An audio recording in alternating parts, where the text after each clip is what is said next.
as everybody in the well. world wearing a Compton shirt. I'll tell you, go to work. When you first made your first item, what was it like? Oh, it was cool. I was making some merch for one of the CDs, and that's how I started out. And then we, just kept making T-shirts, kept making designs. Oh, okay. And then, somebody told me that they said they've been with you ever since you were selling T-shirts and on a particular street and out of the back of your van. And you didn't have tables and different things. And he said before he had all the setup, he said, I've been with him since then. Yeah, we used to just load the van down. He used to look like it was dragging. Oh my gosh. Well, come on now. Even just a stack of those 3XLs or 4XLs, that's lifting weights. That's amazing. That's just clothes. Look, I could tell a story. We was expanding and we was selling our shirts to other stores before we got a store. And a store in the mall in Las Vegas had called me, and they wanted to buy some T-shirts. So I drove out there, and when I was driving out there, I caught a blowout. So I had the van loaded up so much I couldn't even get to the jack to jack the car up. So I had to walk maybe like 5 miles, and it was like 110 degrees. Oh, wow. Back to Whiskey Pete's. And when I got there, I was like feeling like I was gonna have a heat stroke. So I drank like 2 Gatorades and went and sat on the toilet so I could gather myself. So when I walked back out, I seen a dude pull up. He had a car like mine, and I knew he had the jack like I had. So I asked him, hey, I need a favor. Could you take me back to my van and help me change my tire? So he was like, no, I can't do it. So I waited around a little longer, and then another guy pulled up. He had a little Chevy car. So I was like, he got the same jack too. So I was like, hey man, I was wondering, could you take me up the road a little bit so I could change my tire, put my spare on? So he was like, yeah man, come on, I got you. So we got back in the car and we drove back. When we drove back to the van, I kept saying it was over the next hill. Then it was like, oh no, it's over the next hill. Oh, wow. So I was like, wow. When I looked at how far I walked, I was like, man, oh my, it's a miracle I didn't have a heat stroke out there. Right, at 110 degrees. Oh, wow. So, yeah, I took his jack out. I jacked the car up. I lowered the spare tire from the back of the van, put it on. Then I looked at all them clothes and I was like, wow. Never will I do it again. After that, when I kind of cleared out some of the merch, I took the jack out from where it was and moved it to a place where I could get to it. I bet you. I was like, this ain't gonna never happen again, because I was splitting hairs on what I'm gonna do. Because I said I could unload the van, but it's so hot I'm gonna get tired.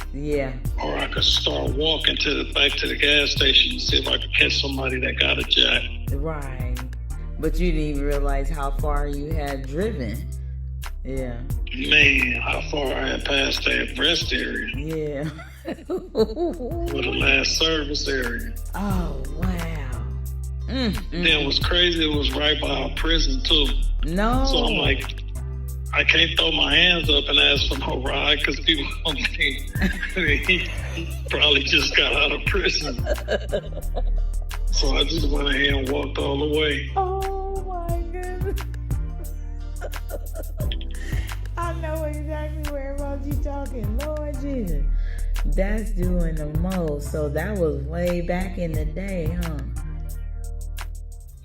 Yeah. And then it was crazy when I got to the store, he was a dude from New York. He didn't even really have no money to buy the stuff. He wanted me to leave it on consignment. And I'm like, I just went through all this for $200 some and leaving like $1,000 worth of stuff on consignment for him to clean the store out and leave on me. Oh no! He had sent me some money one time, and then after that, he quit answering his phone call, and I drove back out there, and the store was empty. It was gone. Oh wow! I said, wow, he bellied up. Dang, that's too much. And so now that's why, like you said, you keep your own merchandise, and I tell you, you have your own warehouse, and you just keep it moving. Because I tell you, that kind of lets. I knew that. Selling at other people's store, I knew that wasn't going to be the way. No. After I took that loss, I was like, it's time for us to get our own stuff, pay our own bills. Amen. Wow. Ooh-wee. That's something else right there. That's one of them stories that when people hear this podcast, they going to be like, wow, man. And look, between them and downtown Compton, AQ, that's what made me get my own store, because AQ, they kept driving me down on my price that I sell the shirts to them for.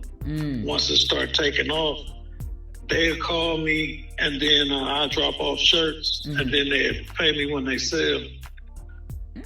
But they had drawn the price down so far. I was like, wow, I can't let people control my inventory like this. Right, I got you. I see. It was like the stock market. I was getting cheaper and cheaper, and it wasn't like the stuff wasn't selling. So like when it really starts selling, they start trying to slow me down. I see. Oh wow, that's something to think about. Really, like I'm hoping other people, when they listen to the podcast as well, that they will, glean from your business experiences as well, in order to help them, from learning from the things that you've been through. And so again, I want to commend you for sticking in there and being that beacon of light, like they say too, because now I'm hearing that, over 10 years in business, this is really something monumental, in the city of Compton and through the pandemic and everything, Oh yeah, Amen. It's a blessing. Yes, it is. Amen and amen. So keep up the great work. Absolutely. Thank you once again. It's always fun. Absolutely. And I tell you, the time goes by super, super fast at the store. So, it's a really great thing. So for people that may not know, you can go online, micpt.com, and order anytime online as well. It's coming to the Made in Compton store as shared in the description, across East Willowbrook and Alondra in the city of Compton. So until next time, have a wonderful, wonderful, wonderful week. Peace.